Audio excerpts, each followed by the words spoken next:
remover essas secreções infecciosas.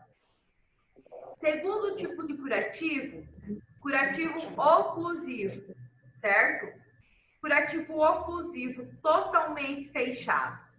O curativo fechado, ele vai impedir que fluidos penetrem na região da ferida. Ou seja, ele vai impedir, por exemplo, a entrada de ar, a entrada de sujidade, atuando como uma barreira de proteção. Ele vai impedir o contato, certo? E a perda desses fluidos. É um curativo onde a gente vai fazer o fechamento total dele. Geralmente, esse tipo de curativo, ele forma crosta pelo processo de oclusão. Vai formando aquelas casquinhas de cicatrização. Temos também o curativo compreensivo. O que é um curativo quando ele está apresentando um índice de compressividade? Ele vai reduzir um fluxo sanguíneo. Curativos compreensivos, geralmente, eles são utilizados para ferimentos onde passam por processos de sangramento, que estão sangrando com uma facilidade maior. Geralmente, são curativos que têm uma profusão profunda, curativos que passaram por um processo de perfuração ou que atingiram algum vaso sanguíneo e estão sangrando. Então, quando a gente passa por a gente se acidenta, tem um ferimento onde a gente rompe um vaso sanguíneo, e aquele vaso sanguíneo ele está sangrando gradativamente de forma contínua e passa por um processo de hemorragia, a gente tem que comprimir para esse sangramento cessar, porque senão a tendência dele é aumentar cada vez mais. E essa compreensão, ela é feita com o curativo compreensivo. Temos também o curativo aberto, que ele é utilizado para ferimentos onde possuem cortes pequenos, certo? Sem feridas que ocasionam, por exemplo, secreções, sem feridas que sangram. Ele é utilizado para ferida operatória após 24 horas. Hoje é importante vocês saberem que cirurgias, uma cesariana, por exemplo, a gente não adota mais aquele método de realização de curativo que a gente vinha utilizando gradativamente em tempos anteriores. Você vai fazer um curativo numa cesariana nas primeiras 24 horas. Após, é curativo aberto. Você vai fazer só o processo de limpeza e não vai fazer mais nenhum outro processo. Então, a gente tem que viabilizar se o ferimento do paciente, ele é um ferimento que vai exigir um curativo aberto, um curativo fechado, um curativo compreensivo ou um curativo semiaberto. Existem alguns cuidados que eles são gerais, que eles são globalizados para o processo de cicatrização e que é importante vocês terem esse conhecimento para o progresso do ferimento, certo? São cuidados, pequenos cuidados que a gente tem que adotar sempre no processo da realização do curativo. Primeiro, cuidado. Lavagem das mãos antes e após a realização do curativo, certo? As nossas mãos, elas são as principais fontes de infecções. Toda semana. E são através delas que a gente gerencia infecções. Por mais que eu utilize a luva, se eu não executar o processo de lavagem de mãos, eu vou estar colocando em risco o ferimento do paciente. Então, eu tenho que lavar minha mão e eu tenho que usar a luva, certo? Eu não posso apenas usar a luva sem lavar a mão. Segundo item, sempre a gente vai ter que orientar o paciente sobre cuidados com a ferida. O paciente ele vem até a unidade, o estabelecimento de saúde e é realizado curativo às vezes uma vez por dia. O restante do dia fica em cargos e cuidados do paciente. É o paciente que vai ser responsável pelo cuidado com o ferimento. Então, é ele que vai ser o grande profissional que vai cuidar nesse período. E, às vezes, os pacientes acabam executando rotinas e técnicas que não são benéficas para ferimentos. Então, é importante que você oriente o paciente, por exemplo, a não passar nenhuma pomada, nenhum creme, não colocar nenhuma erva medicinal em cima do ferimento, sem antes solicitar auxílio de um profissional de saúde.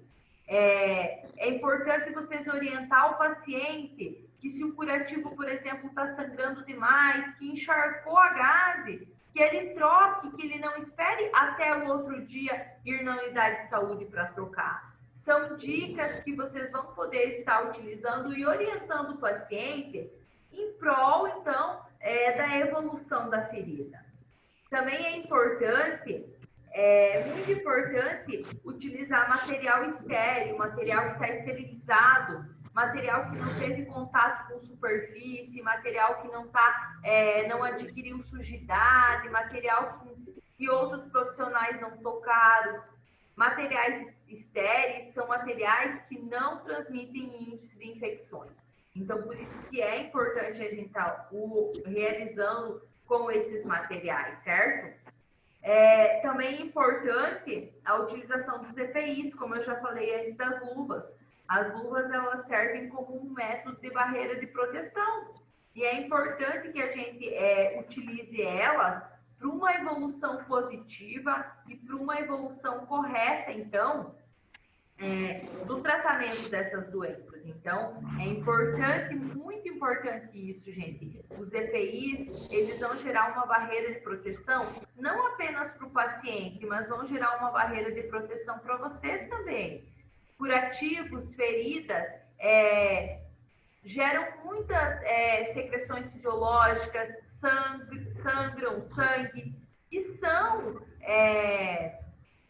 substâncias que geram doenças que são infecto-contagiosas, doenças que às vezes você vai ter que conviver o resto da sua vida. Então, é importante a utilização do EPI para ser uma barreira de proteção.